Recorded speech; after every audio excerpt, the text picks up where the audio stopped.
우리가 살고 있는 이 삶의 환경은 점점 나빠지고 있습니다. 제가 지난주에 여러 가지 예를 들었지만 오늘 다시 들지 않아도 우리가 사는 삶의 환경은 점점 나빠지고 있다는 것을 우리가 두 눈으로 지금 보고 있습니다. 왜 그렇게 되는 것입니까?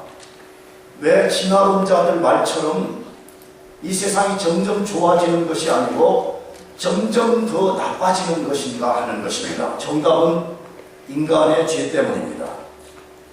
인간의 죄가 그것을 만들어냈다라고 성경이 선포하고 있습니다. 그렇다면 인간의 죄는 어디서부터 시작된 것입니까?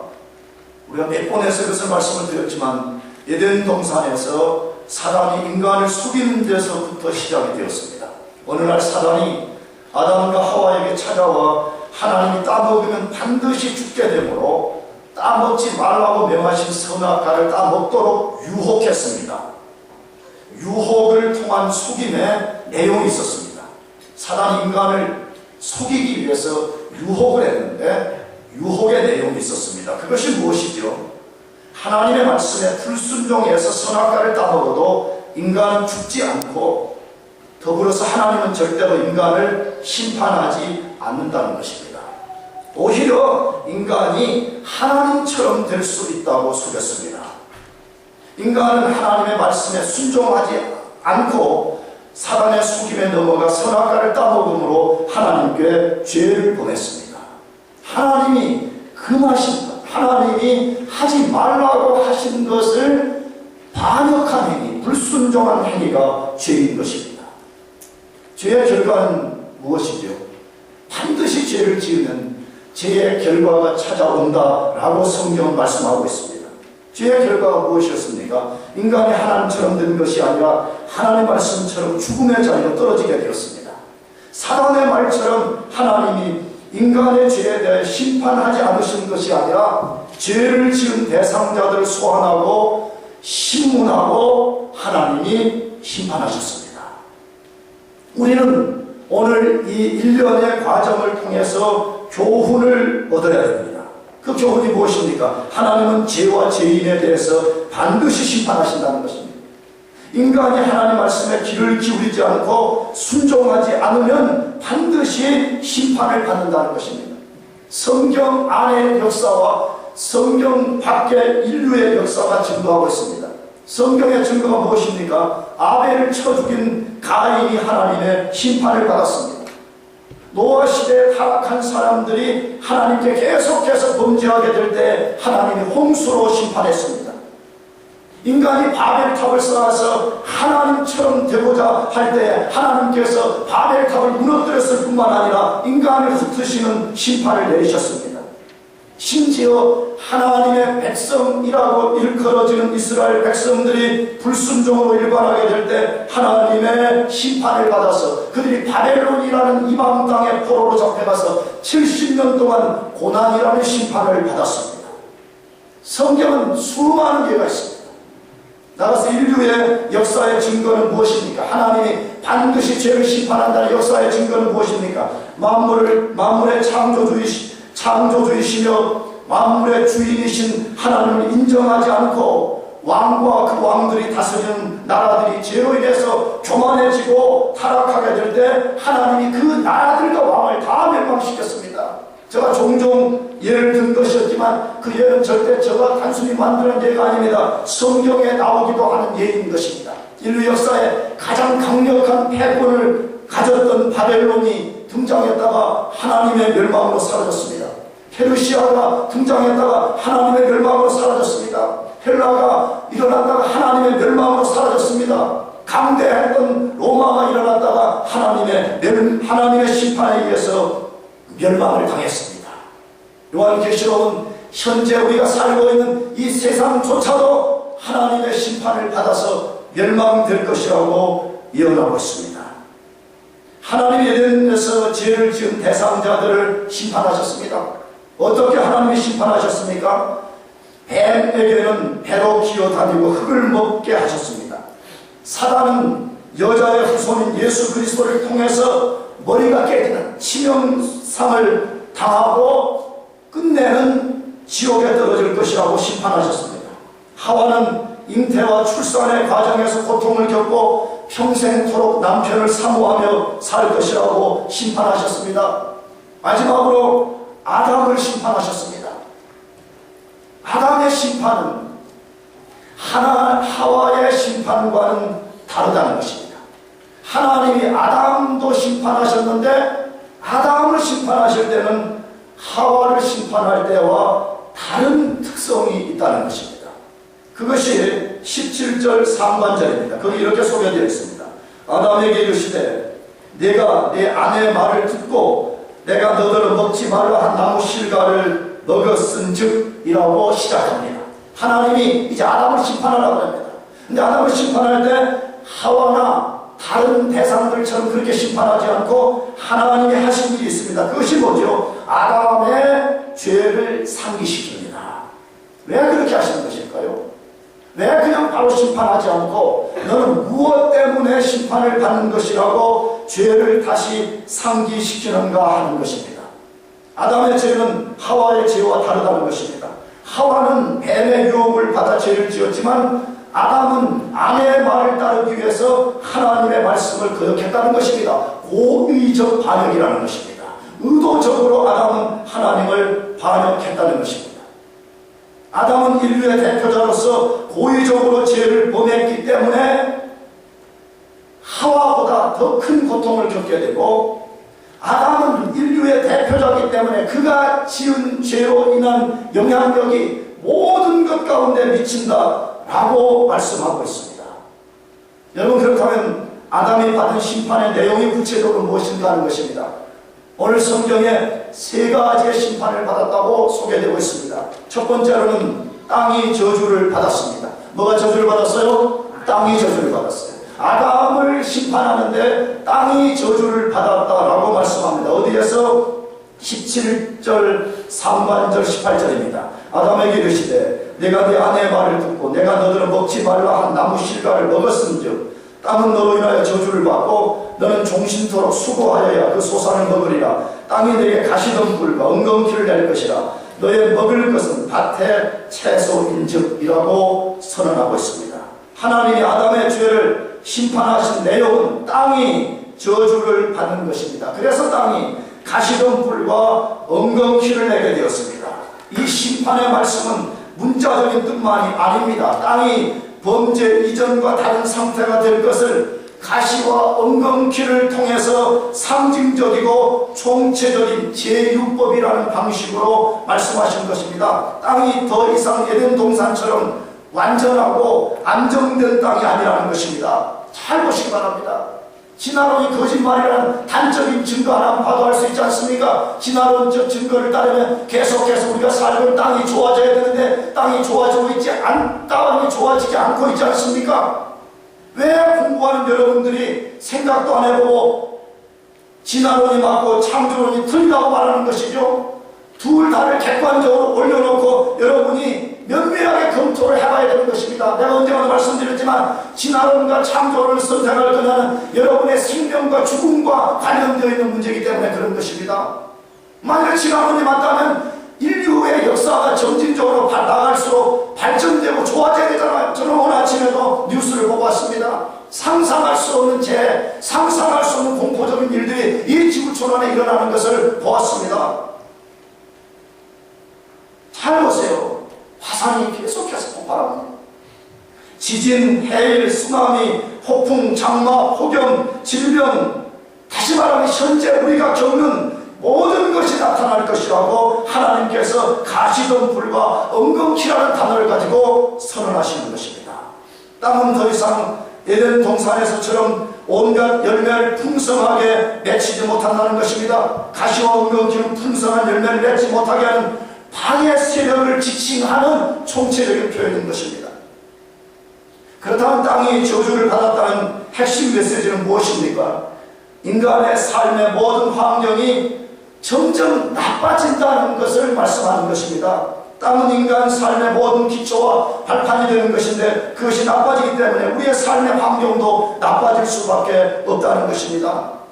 이런 메시지를 전하면 미국에 살고 있는 사람 혹은 조금 좋은 직장을 다니는 사람들은 말도 안 되는데, 얼마나 지금 여기 파라다이스 같은데 지금 스칼에 살고 있는데, 얼마나 내가 지금 안정되고 풍요롭고 얼마나 내가 많은 돈을 벌고 있는지 그렇게 생각하는 사람들이 있는지 모르겠습니다. 그러나 우리는 가까운 이웃나라 남미, 우리 페루 단기 선교 가봐서 알잖아요. 난 단기 선교 갔다 와가지고 음식에 대해서 불평을 옛날보다 훨씬 작게 하게 됐습니다. 그리고 밥도 작게 먹습니다. 이제 물론 그 속에 다이어트도 하려는 요인도 있지만, 예전에 우리 집사람이 좀 짜다 맵다 뭐 어쩌다 그랬는데 나 페루 갔다 와서 상당히 바뀌었습니다. 물론 상당히 바뀐 게 이 정도니까 옛날에 얼마나 안 좋아하는지 모르겠죠. 좀 웃어줘요. 진짜 정말 지로 인해 타락해가지고 웃지도 않은 사람들, 웃는 사람들은 할렐루야. 여러분, 우리의 이웃 아주 가까이 나가보면요, 이것이 사실이라는 것을 우리가 두 눈으로 똑똑히 볼 수가 있습니다. 그런데 하나님이 아담의 죄를 심판하실 때 주목할 것이 하나 있습니다. 하나님이 아담을 저주하지 않고 땅을 저주했다는 사실입니다. 아담이 저주를 받았어야 했습니다. 그러나 하나님은 아담을 직접 저주하지 않았습니다. 땅을 저주하여 아담의 삶의 환경을 어렵게 하심으로 죄의 고통을 받게 하셨지만 아담을 직접적으로 저주하지 않으셨다는 사실인 것입니다. 여러분, 여기서 우리가 뭘 배우게 되는 것이에요? 하나님의 자비로운 성품입니다. 하나님 우리 인간들을 끝까지 긍휼히 여기시는 분인 것을 알 수가 있습니다. 하나님은 뱀과 사단에게 저주를 퍼부었습니다. 그러나 인간에게는 저주를 퍼붓지 않았습니다. 인간으로 인해 영향을 받는 것들을 저주했지만 인간 자체를 저주하지 않았다는 사실인 것입니다. 하나님은 끝까지 비록 죄를 범했지만 인간에 대한 긍휼, 인간에 대한 하나님의 어떤 소망을 주시기 위한 의도가 그 속에 담겨있는 것을 볼 수가 있는 것입니다. 우리는 땅이 저주를 받은 것을 통해 반드시 배우고 소망해야 되는 교훈이 있습니다. 그것이 무엇이겠습니까? 땅에 소망을 두지 말고 천국에 소망을 두라는 것입니다. 이 불완전하고 요동하는 이 세상이 아니라 완전하고 요동치 않는 천국에 소망을 두라는 것입니다. 성경 그것을 말하는 거예요. 창세기부터 요한계시록까지. 그런데 우리가 기도하지 않고 우리 자신을 방탕과 험한 세상에 두고 산다면 되겠습니까? 만일 목사의 말이 틀리다고 판단하면 그 길로 가도 됩니다. 그러나 목사가 무슨 세게 말했든지 부드럽게 말했든지 거칠게 말했든지 목사의 말이 성경의 진리라면 그 말씀을 따라야 됩니다. 할렐루야. 이 가시와 엉겅퀴 불완전하고 요동하다는 것을 성경에 수많은 증거로 우리에게 제시하고 있지 않습니까? 그 중에 하나가 히브리서 12장 25절 이하입니다. 제가 읽어보겠습니다. 잘 들어보세요. 너희는 삼가 말하신 자를 거역하지 말라. 땅에서 경고하신 자를 거역한 저희가 피하지 못하였거든 하물며 하늘로조차 경고하신 자를 배반하는 우리일까 하냐. 그때는 그 소리가 땅을 진동하였거니와 이제는 약속하여 가라사대 내가 또 한 번 땅만 아니라 하늘도 진동하리라 하셨느니라. 이 또 한 번이라 하심은 진동치 아니하는 것을 영존케 하기 위하여 진동할 것들 곧 만든 것들에 변동될 것을 나타내시니라. 그러므로 우리가 진동치 못할 나라를 받았은즉 은혜를 받자. 이로 말미암아 경건함과 두려움으로 하나님을 기쁘시게 섬길지니 우리 하나님은 소멸하는 분이시니라. 자, 무슨 말을 지금 길게 하고 있는 것이에요? 구약의 어떤 한 사건과 앞으로 장차 일어날 일을 대조하고 있는데 구약의 한 사건은 무엇이죠? 하나님의 백성이라고 일컬어지는 이스라엘 백성들이 모세를 통해 가지고 모세 율법을 받았습니다. 그래서 너희는 이 말씀에 순종하고 살아라. 하나님이 계속해서 말씀했습니다.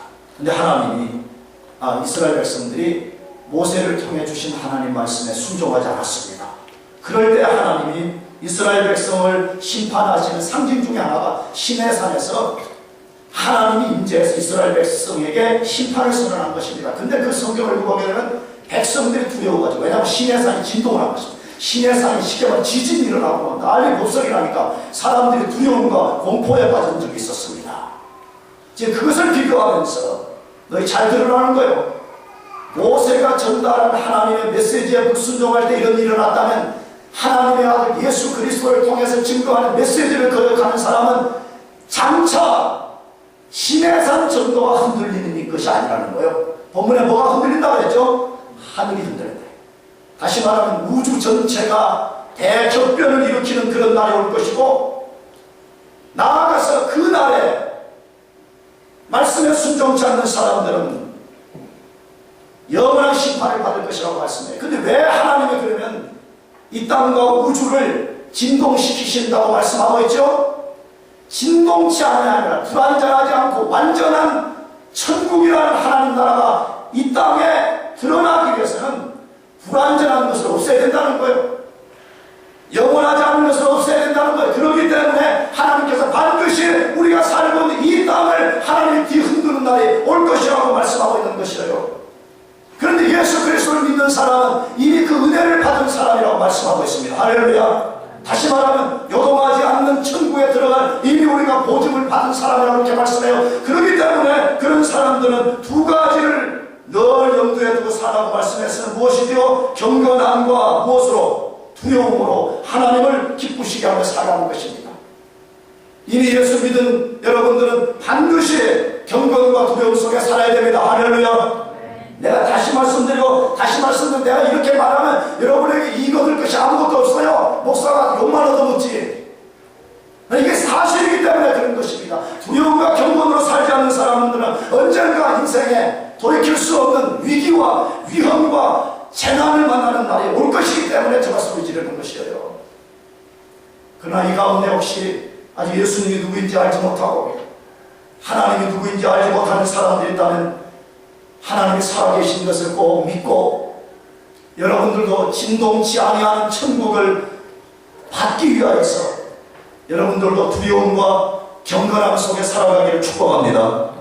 그 다음에 두 번째로 아담이 받은 심판의 내용이 뭔가 하는 것입니다. 수고로 양식을 얻어야 되는 것입니다. 수고와 그 수고를 통한 고통을 통해서 살아가는 삶으로 전락되었다라고 소개하고 있습니다. 어디에서 그것을 말씀합니까? 17절 하반절에서 19절 상반절입니다. 너는 종신토록 수고하여야 그 소산을 먹으리라. 땅이 내게 가시덤불과 엉겅퀴를 낼 것이라. 너의 먹을 것은 밭의 채소인즉 내가 얼굴에 땀이 흘려야 식물을 먹고 라고 말씀하고 있습니다. 아담은 죄의 결과로 인해 평생의 수고를 통해 양식을 얻게 되었습니다. 얼굴에 땀이 흘러야 식물을 먹을 수 있게 되었습니다. 범죄 이전 이후에 노동이 생긴 것이라고 말씀하지 않습니다. 범죄 이전에도 이미 노동이 있었다고 성경은 말씀합니다. 어떤 사람들은 죄를 지어서 우리가 노동을 하게 됐다고 말하는 사람들이 그렇지 않습니다. 범죄 이전에도 노동이 있었습니다. 어디에서? 창세기 1장 28절 하반절에 생육하고 번성하여 땅에 충만하라. 땅을 정복하라. 바다의 고기와 공중의 새와 땅에 움직이는 모든 생물을 다스리라 하시니라. 하나님이 범죄 이전에 이미 인간에게 그 일을 하라고 노동을 하라고 하나님 말씀하셨습니다. 그러나 범죄 이전과 범죄 이후에 노동이 달라져 버렸다는 게 노동의 조건이 달라져 버렸다는 거. 이전에는 노동이 즐거움이었고 고통이 수반되지 않는 것이었고 하나님의 영광스러운 미션에 참여하는 것이기 때문에 그 일을 감당하는 자체가 거룩한 영광을 맛보면서 하는 것이었습니다. 그러나 범죄 이후에는 노동의 수고와 고통이 따르게 되었습니다. 아담의 삶의 터전은 이전처럼 아담의 뜻대로 되지 않게 되었습니다. 왜 그렇죠? 아무리 발버둥을 쳐도 가시와 엉겅퀴들이 아담의 삶의 터전을 방해하고 있기 때문에 그런 것입니다. 그러므로 모든 인간은 양식을 얻고 무엇을 성취하려면 반드시 수고와 고통과 땀을 흘려야 되는 것입니다. 이게 하나님의 선언입니다. 그러므로 수고하지 않고 고통 얻고 땀 흘리지 않고 돈 벌려고 꿈도 꾸지 말아야 됩니다. 그런 사람들 사기꾼들이라는 것입니다. 논팽이들이라는 것입니다. 불안당들이라는 것입니다. 따라서 나쁜 인간들이라는 것입니다. 하나님이 선언했으니 이제부터는 너희는 수고하고 고통을 겪어야 되고 땀을 흘려야 된다는 것입니다. 저는요 대학부들에게 자주 그 말해요. 앞으로 농사를 지어보라. 여러분 예수님은 목수였습니다. 예수님 목수였습니다. 더불어 예수님은 나는 농사꾼이신 것도 같아요. 지으면 그 속에서 하나님의 진리를 발견합니다. 아멘. 네, 아멘 해보죠. 안 지켰다 이거요? 나는요, 농사 지면서요, 정말 어떻게 하나님 말씀 그대로 맞냐는 거예요. 하세요. 이 식구를 놓고 한번 갔다 왔더니 가시와 엉겅퀴가 얼마나 다릅니다. 그걸 뽑는데 정말 땀이 비오듯했어요. 비오듯이 막 쏟아져요. 놀라우거든요. 땀이요. 물론 이렇게 툭툭 떨어지기도 하지만 이렇게 엎드려서 이렇게 노동을 하면 코끝으로 이 땀이 코 있는 데가 쫙 떨어져요. 성경적이에요. 히브리 원문 성경에는 이 땀이 흘러야 된다는 표현이 코끝으로 모여서 떨어지는 걸 표현했어요. 엎드려서 일하더니 땀이 쏟아져요. 여러분, 범죄 이전에는 그런 수고와 고통 없이 할 수 있었던 노동이었던 거죠. 죄 때문에 이렇게 노동의 환경이 바뀌어져 버린 것입니다. 여러분이 졸고 있으니까 내가 며칠 전에 TV 본 이야기 하나 해주려고 해요. 자, 집중. 며칠 전에 제가 한국 TV를 하나 봤는데 어떤 노부부가 강원도에서 화전밭을 일구며 살아오는 것을 보였어. 화전밭이 뭐냐 그러면 예전에 우리 한국이 절대 빈곤 국가였을 때 80년대생들은 몰라요. 90년대생들은 더더욱 몰라요. 우리 한국이 과거에 절대 빈곤 국가였습니다. 그래서 미국이 이 밀가루 원조를 해줬습니다. 밀가루, 옥수수가루를 보내줬어요. 근데 이걸 그냥 주니까 이 사람들이 또 게을러가지고 밀가루만 받아먹고 일도 안 하는 거예요. 그래서 할설 정부에서 무슨 정책을 폈냐면 당신들이 이 산을 개발해가지고 땅을 이만큼 개발을 하면 거기에 보상으로 밀가루 몇 푸대를 주겠다, 이런 정책을 쓴 적이 있었어요. 그래서 가난 가운데 있던 우리 한국의 백성들이 강원도 그 첫째 산골로 들어가가지고 산을 개발한 거예요. 근데 산을 개발할 수 없다는 무슨 그때 부도자가 있겠어요? 포크레인이 있었겠어요? 해수밖에 안 돼. 삽도 없는데요. 그때 삽도 구하기 어려운데요. 그러니까 산에다 불을 지르는 거예요. 불을 지르고 나서 불이 타고 나면 손을 가지고 가가지고 돌을 집어내고 그 다음에 겨우 있는 무슨 뭐 괭이 같은 거 가지고 그걸 파가지고 밭을 막 그걸 화전밭이라고 이렇게 말하는 거예요. 근데 화전밭을 일구었던 노부부를 소개하는데 고통과 수고를 했는지를 긴 이야기를 하다가 자기 손을 보여줘, 자기 부인이 손을 보여주는데 저는 그 화면을 보고 정말 충격을 받았습니다. 이 10손가락이 하나도 빠지지 않고 다 뒤틀려져 버렸어요. 그리고 이 손끝이 다 이렇게 뭉뚱그려져 버렸어요. 그 노 부인이 뭐라고 표현하냐면 내 손가락은 독사머리와 같습니다. 정말 독사머리 같다 보니까 이것도 그렇게 될 수 있죠. 얼마나 많은 노동의 수고를 했는지 손이 뒤틀려 버리고 손끝이 독사의 머리처럼 뭉뚱그려진 것을 보았습니다. 저는 그것을 보는 순간에 눈물이 났습니다. 왜냐하면 내가 어렸을 때 절대 빈곤을 경험했던 그 시대가 생각이 났고 그 시대에 우리 부모들이 그렇게 사는 것이 생각이 났어요. 그러니 마음속에 뜨거운 것이 확 올라오면서 눈물이 났습니다. 눈물이 났습니다. 왜 인간이 그렇게 되는 거예요? 왜 인간이 그렇게 살아가야 되는 것입니까? 여러분의 공부는 어떻습니까? 나는 공부 안 해서 너무 좋습니다. 할렐루야.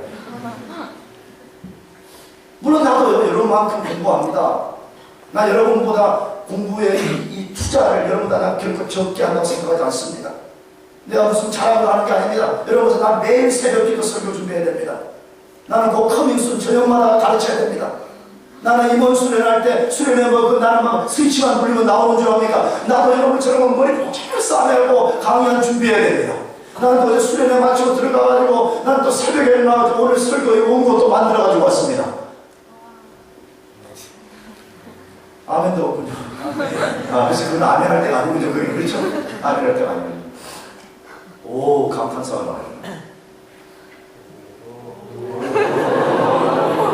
늦었어요, 타이밍.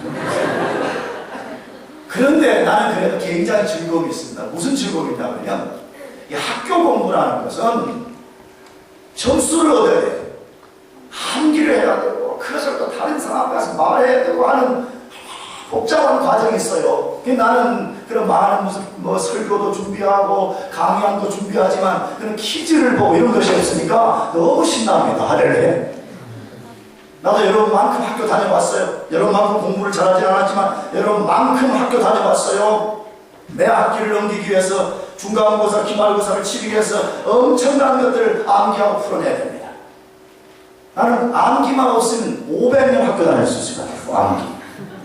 머리가 나빠가지고 암기를 잘못했습니다. 그러니까 항상 내가 뭐라고 했냐면 나는 암기 체질이 아니야. 나는 뭐든지 잘 이해하고 이런 스타일이지 암기는 내 체질이 아니야. 이런 식으로 말했습니다. 그런데 우리가 알지만 공부의 가장 기본은 뭐 하는 거죠? 암기입니다. 암기를 못하는 사람은 공부할 생각을 말아야 돼요. 빨리 배추 장사 들어가야 돼요. 배추 장사 안 하려면 암기하는 데 집중해야 됩니다. 얼마나 골머리 아파요. 암기하는 게 잘 안 돼요. 수많은 페이퍼를 써내야 됩니다.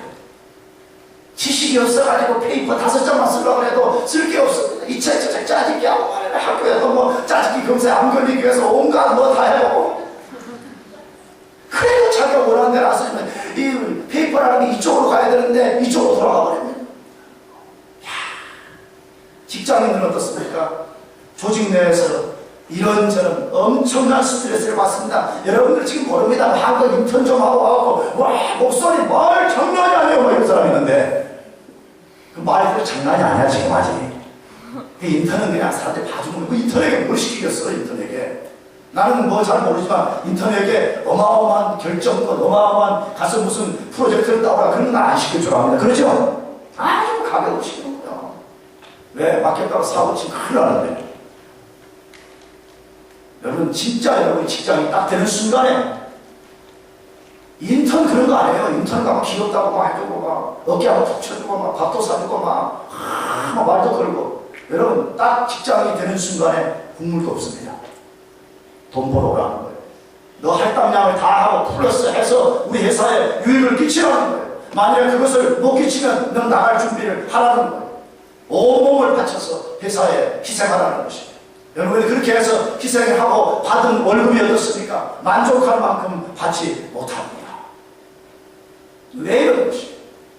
왜 손가락이 독사에 머리처럼 뭉뚱그려야 되고 왜 학생들이 그 고통스럽게 공부해야 되고 왜 직장인들이 고통스럽게 직장 생활해야 되는 것입니까? 죄 때문이라고 성경이 말씀하는 것입니다. 그렇다면 왜 하나님이 이런 수고와 고통을 통해 소산을 얻고 식물을 얻게 하신 것인가 하는 것입니다. 다시 말씀드리지만 죄에 대한 심판 때문입니다. 그러나 나가서 교훈을 받으라는 것입니다. 수고와 고통과 땀 흘림 속에서 교훈을 배우라는 것입니다. 그 교훈이 무엇이겠습니까? 하와에게는 잉태의 고통을 통해서 그것을 생각하고 찾게 하셨습니다. 무엇을 생각하라는 거죠? 내가 왜 이 잉태의 고통, 출산의 고통을 갖게 되는가? 뭐 때문이죠? 죄 때문에. 풀어서 말하면 하나님 말씀에 귀를 기울이지 않고 하나님 말씀에 순종치 않았음으로 인하여서 이런 고통을 가져왔다는 것을 배우라는 것입니다. 아담에게는 노동의 수고와 고통을 통해서 그것을 묵상하고 찾게 만들었습니다. 무엇 때문이라는 것을 생각하라는 것이에요. 인류의 대표자인 내가 누구와 유혹하든지 간에 인류의 대표자로서 하나님 말씀에만 절대적으로 순종해야 되는 나 자신이 그 말씀에 귀를 기울이지 않고 불순종했기 때문에 이런 현상이 왔다는 것을 깊이 묵상하라는 것입니다. 우리들의 이야기입니다. 왜 우리가 그토록 고통스럽게 노동해야 돼요? 왜 우리가 그토록 고통스럽게 공부해야 되는 것이에요? 깊이 생각하라는 것입니다. 이것은 우리의 머리가 나쁜 것도 아니고 단순히 환경의 문제가 아니라 그것은 인간이 하나님께 죄를 범했기 때문이라는 것을 깊이 생각하면서 그렇다면 이것을 극복하는 비결이 무엇인가를 배우라는 것입니다. 어떻게 하면 이 수고와 고통과 땀 흘림으로서부터 우리가 극복해 나갈 것인가를 배우라는 것입니다. 여러분 그 비결이 무엇이지요? 예수님이 가르쳐 주셨습니다. 마태복음 11장 28절에서 30절입니다. 다 같이 읽어보겠습니다. 시작. 수고하고 무거운 짐진 자들아 다 내게로 오라. 내가 너희를 쉬게 하리라. 나는 마음이 온유하고 겸손하니 나의 멍에를 내게 배우라. 그러면 너희 마음이 힘을 얻으리니 이는 내 멍에는 쉽고 내 짐은 가벼우니라 하시니라. 놀라운 초청입니다. 수고하고 무거운 짐진 자들아라고 말씀합니다. 인간은 하나님 보시기에 그런 존재들이라는 것입니다. 물론 이 마태복음의 문맥은 율법과 죄에 대한 이야기입니다. 그래서 확대해서 해석하면 오늘 우리들의 이야기입니다. 수고하고 노동하고 수고하고 공부하고 수고하고 직장생활하는 우리 모두를 하나님께서 그의 아들 예수 그리스도를 통해서 초청을 하셨습니다. 수고하고 무거운 짐진 자들아 다 내게로 오라. 내가 너희를 쉬게 하라. 잃어버린 안식을 주겠다고 하나님이 약속했습니다. 그러면서 하나님이 너희가 진짜 이것을 누리고 살고 싶다는, 너희가 진짜 이 안식을 누리고 싶다면 해야 될 것이 하나 있다고 말씀했습니다. 그것이 무엇입니까? 나의 멍에를 메고 내게 뭐하라? 배우라고 했습니다. 하나님의 아들 예수님이 인간을 입고 이 세상에 오셔서 어떻게 우리와 같은 이 절망스러운 세상을 살아나셨는가? 어떻게 이 세상 속에서 절망하지 않고 하나님의 영광을 위해서 살아가는가? 예수 그리스도의 방식을 배우라는 것입니다. 여러분, 우리 그리스도인들이 이 땅에서 고난을 그나마 극복할 수 있는 방법은 예수님을 배우는 것입니다. 할렐루야. 예수님이 어떻게 사셨는가를 배워야 됩니다. 제발 예수 믿는 것을 그냥 교회 다니는 것을 여기지 말아요. 예수 믿는 것은 예수님을 배우는데 목적이 하나 있습니다. 예수님이 어떻게 가난을 극복하셨는가? 예수님이 어떻게 원수들의 공격을 막아내고 하나님의 뜻을 이루셨는가? 예수님이 어떻게 유혹과 이 정욕의 세상 속에서 굴하지 않고 하나님의 거룩함을 추구하며 살았는가? 예수님의 멍에를 메고 배우라, 그렇게 말씀합니다. 그런 사람에게는 마음에 힘을 얻게 된다고 말씀하고 있습니다. 왜 예수 믿는데도 불안한 거예요? 왜 예수 믿는데도 정욕적으로 사는 거예요? 왜 예수 믿는데도 방탕한 삶을 사는 것이에요? 예수님의 방식을 배운 적이 없기 때문에 그렇습니다. 성경이 진리라는 것을 믿는다면 예수님의 방식을 배워야 됩니다. 할렐루야. 그럴 때만이 절망스러운 노동의 수고, 노동의 고통, 노동의 땀 흘림을 극복해낼 수 있다고 성경이 말씀하고 있습니다. 나가서 예수님이 우리에게 또 하나를 가르쳐 주셨습니다. 마태복음 6장 11절입니다. 다 같이 읽어보겠습니다. 시작. 오늘날 우리에게 일용할 양식을 주옵시고. 예수님의 방식은 아주 분명합니다. 오늘날 우리에게 무슨 양식을 달라고요? 일용할 양식을 달라고. 언젠가도 설교할 때 말씀드렸죠. 왜 월병할 양식이 아니에요? 왜 하나님 우리에게 양식을 채우실 때 한 달치를 주십시오, 1년치를 주십시오 라고 기도하라고 하지 않고 일용할 양식을 구하라고 말씀하는 거예요. 매일매일 하나님을 의지하라는 거예요. 그러므로 기도 없이 살 수 있다고요? 그런 사람은 하나님을 믿는 사람이 아니에요. 그런 사람은 하나님을 의지하는 사람들이 아니에요. 하나님을 의지하는 사람은 매일매일 살아계신 하나님 앞에 나가서 하나님 오늘도 나의 필요를 채워주십시오. 오늘 내 영혼의 양식을 채워주십시오. 내 육체와 삶의 필요를 채워달라고 기도하게 되는 것입니다. 하나님의 방식이 분명하잖아요. 여러분, 우리가 이 고난스러운 세상을 극복하는 것은 우리의 자원을 의지하는 것도 아니고 우리의 지혜를 의지하는 것도 아니고 살아계신 하나님 그분을 매일매일 의지하면서 그 앞에 나가서 그분의 은총을 걷는 데 있습니다. 할렐루야. 마지막 세 번째로 아담이 어떤 심판을 받았습니까? 흙으로 돌아가는 심판을 받았습니다. 흙으로 돌아가야 된다라고 선언했습니다. 19절 다시 읽어보겠습니다. 내가 얼굴에 땀이 흘러야 식물을 먹고 필경은 흙으로 돌아가리니 그 속에서 내가 취함을 입었습니다. 너는 흙이니 흙으로 돌아갈 것이니라 하시니라. 하나님의 말씀에 순종치 않고 반역을 깨한 결과는 흙으로 돌아가는 것입니다. 인간의 본래 자리로 돌아가라는 것입니다. 인간은 본래 흙에서 빚어졌고 하나님이 그 코에 생기를 불어넣어 주실 때 살아있는 존재가 되었습니다. 그러므로 하나님을 떠나게 되는 순간에 하나님이 그 코에 리빙 소울, 살게 만드는 것을 거두시기 때문에 그 인간은 흙이 되고 마는 것입니다. 그럼에도 불구하고 인간이 사단의 유혹을 받고 자신이 대단한 존재인 것으로 착각을 하는 것입니다. 얼마든지 하나님처럼 될 수 있다고 극도의 교만 가운데 사로잡히게 된 것입니다. 오늘 사람들을 잘 보시기 바랍니다. 사람들 중에는 아담의 범죄로 모든 인간이 이렇게 되었다는 말을 들으면 아담을 비판하기 시작합니다. 왜 그 인간이 그런 일을 했대? 왜 그래가지고 우리한테 이런 고난을 안겼대? 라고 말하는 사람들이 있습니다. 한편에서는 맞습니다. 왜 인류의 대표자인 아담이 잘못을 범했기 때문입니다. 그러나 한편에서는 맞지 않습니다. 왜 그런 비난이 맞지 않습니까?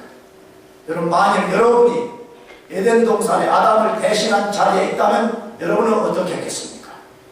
아마 여러분 막연한 생각을 하겠죠. 나는 내가 아담의 자리에 있었다면 절대 죄를 범하지 않았을 것이라고 생각하겠죠. 그렇지 않습니다. 우리 안에 나타나는 현상을 보면 우리는 절대 그럴 수 있는 인간이 아니라는 것을 알고 있습니다. 우리는 매 순간 극도의 고난 가운데 사로잡힙니다. 아담처럼 흙이 아니라 내가 하나님이라는 생각에 빠질 때가 얼마나 많은지, 내가 하나님을 의지하지 않고도 내 힘과 내 자원을 가지고 살 수 있다고 생각할 때가 얼마나 많습니까? 여러분, 그것이 바로 타락한 아담의 본성인 것입니다.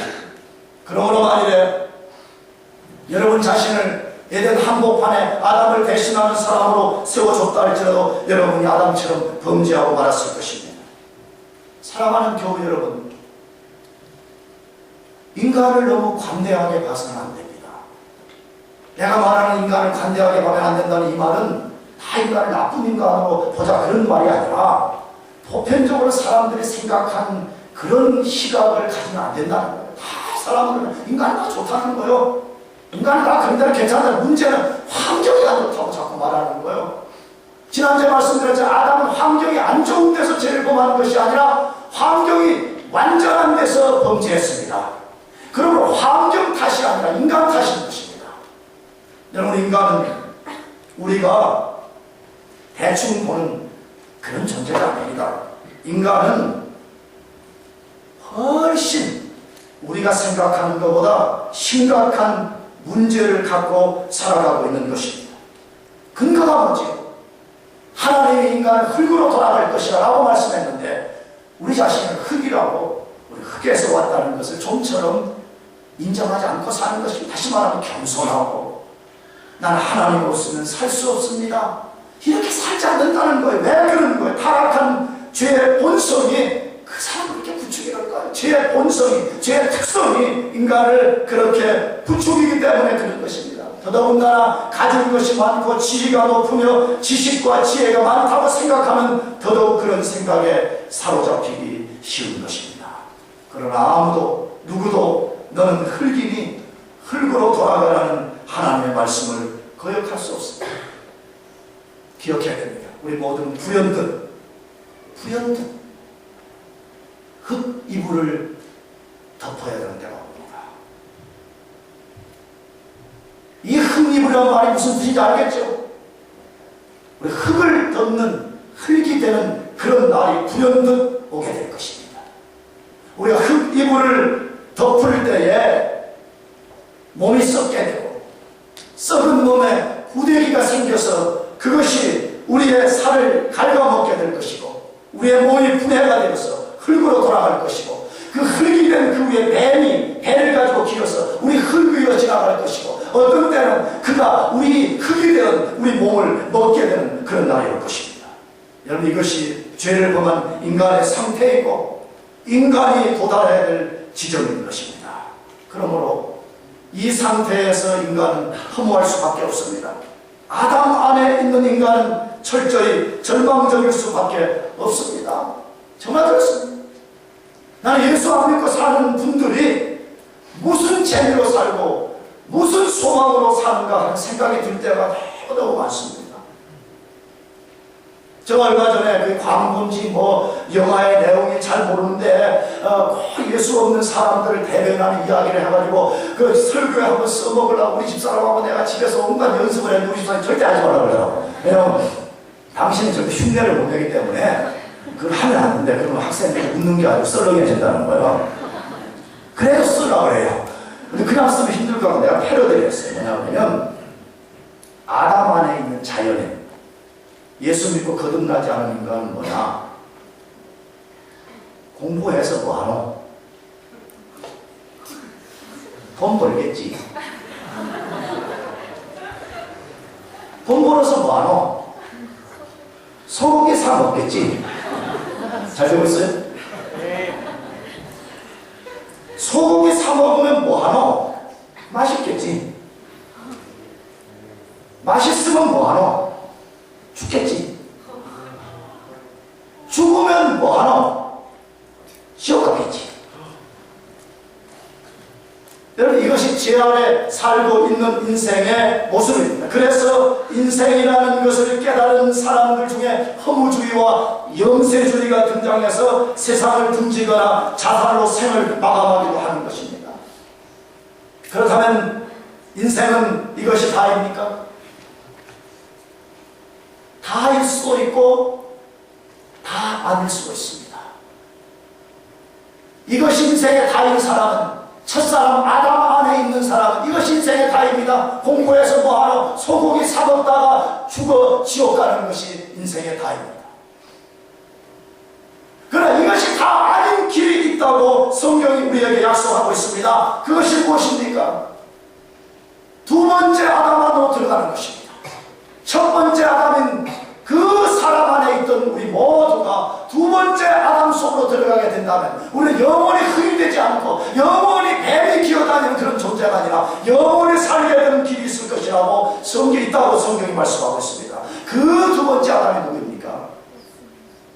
고린도전서 15장 22절에서 말씀합니다. 읽어보겠습니다. 마지막으로 아담 안에서 모든 사람이 죽은 것 같이 그리스도 안에서 모든 사람이 삶을 얻으리라. 그러나 각각 자기 차례대로 되니 먼저는 첫 열매인 그리스도요, 다음에는 그리스도 강림하실 때 그에게 붙은 자요. 뭘 또 제가 잘못 적은 거예요. 아직 잘 들어보세요. 다시.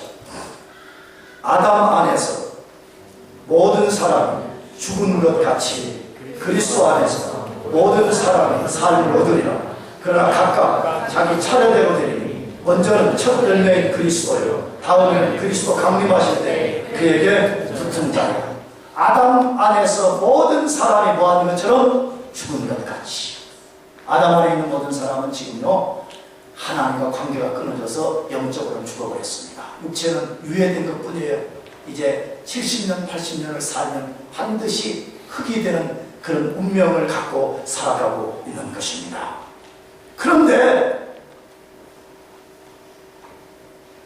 두 번째 아담인 예수 그리스도 안으로 들어오게 되면 놀라운 일이 일어날 것이라고 약속합니다. 그것이 무엇이죠? 그리스도 안에서 모든 사람이 뭘 얻을 것이다? 삶을 얻으리라. 그러나 각각 자기 차로 되더니 먼저는 첫 열매인 그리스도요, 다음에는 그리스도 강림하실 때 그에게 붙은 자예요. 무슨 이야기입니까? 예수님이 부활하셨습니다. 예수님 죽음에서 부활하셨고 예수 그리스도를 믿어서 그 안에 있는 사람이 예수님 죄인데 모두가 부활될 것이라고 말씀하고 있습니다. 이 사실을 믿으시길 바랍니다. 그래서 그 그리스도를 고린도전서 15장 45절에는 두 번째 아담이라고 소개하고 있습니다. 기록된 바 첫사람 아담은 산 영이 되었다 함과 같이 마지막 아담은 살려주는 영이 되었나니라고 말씀합니다. 첫사람 아담은 산 영이었지만 죄를 지어서 모든 인간을 죽음에 떨어뜨려 버렸습니다. 모든 인간이 흙이 되게 만들어 버렸습니다. 그러나 그 죽은 영혼을 다시 살게 만드시는 예수 그리스도 그분으로 인하여서 우리가 다시 살게 되는 날이 올 것이라는 거예요. 믿습니까? 이것이 살게 되는 길이라고 말씀하고 있습니다. 여러분, 이 가운데 아직 예수님을 진짜 믿어서 예수님 안에 있지 않은 분들이 있을 줄 압니다. 하나님의 말씀이 그대로 되고 있지 않습니까? 하나님이 불순종하면 죽을 것이다. 여러분, 죽지 않으니까 아무도 없잖아요. 그러나 하나님 말씀하셨습니다. 너희가 마지막 아담인 예수 그리스도 안에 있는다면 너희는 살게 되는 날이 올 것이라고 하나님이 말씀했습니다. 그러므로 예수 그리스도를 믿으시기 바랍니다. 예수 그리스도를 여러분의 구주로 영접하시기 바랍니다. 예수 그리스도 안에 살아야 됩니다. 할렐루야. 예수를 믿고 사는 분들, 아까 히브리서 12장 말씀처럼 경건과 두려움 속에서 하나님을 기다리고 살아야 되는 것입니다. 방탕하다고 생각하지 말아요. 제발 허망한 욕망을 따라 살아야